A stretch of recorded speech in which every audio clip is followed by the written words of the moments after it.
Des champs de cactus à perte de vue.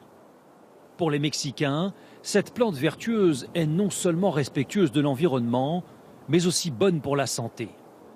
Alors ils en produisent 800 millions de tonnes par an, mais leur volonté est d'aller bien plus loin. C'est une plante qui pousse toute l'année et qui grossit très rapidement quand on l'a bien plantée et fertilisée. Souvent, elle produit même beaucoup trop, alors elle se fatigue et pour lui redonner de la vigueur, on la coupe pour la rajeunir, comme ceci. Jesus le sait mieux que quiconque. Ici, on en a des beaux. Une fois la feuille replantée dans la terre, il ne faut que 15 jours pour en faire un arbre haut d'1 mètre. Ça, c'est ce qu'on mange. Et celui-là, il a une forme parfaite. Le cactus est un fertilisant naturel qui ne nécessite pas de compléments chimiques.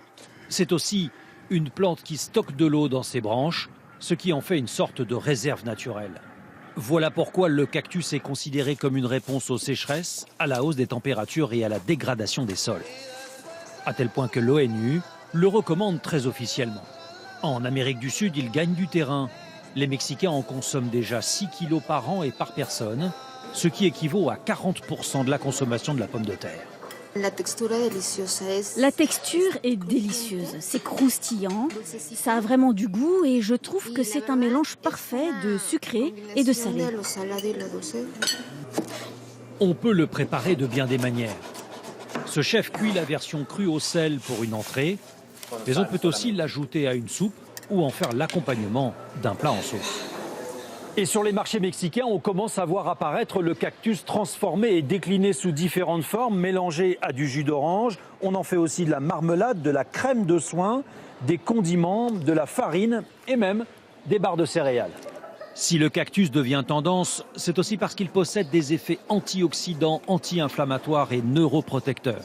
Résultat, les entreprises mexicaines sont convaincues qu'elles peuvent exporter vers l'Europe ces nouveaux produits. On a beaucoup de demandes pour le nopal. Et c'est surtout pour ses bienfaits digestifs. Il permet d'éliminer le gras et réduire le cholestérol. Bouilli dans de l'eau et du vinaigre ou encore séché, le cactus prend finalement l'apparence d'un haricot. Sauf qu'il ne ressemble à aucun de nos légumes. Les Mexicains pensent que c'est le bon moment pour s'attaquer au marché français. En France, comme un peu partout dans le monde, la tendance est à la recherche de produits frais qui vont directement de la ferme à la table. Et le nopal répond tout à fait à cette demande en étant un super aliment. Il est vrai que 2 feuilles de nopal équivalent à la même quantité de protéines qu'un seul steak. Ce légume prouve que la Terre recèle des trésors insoupçonnés qui n'ont pas encore conquis tous les continents.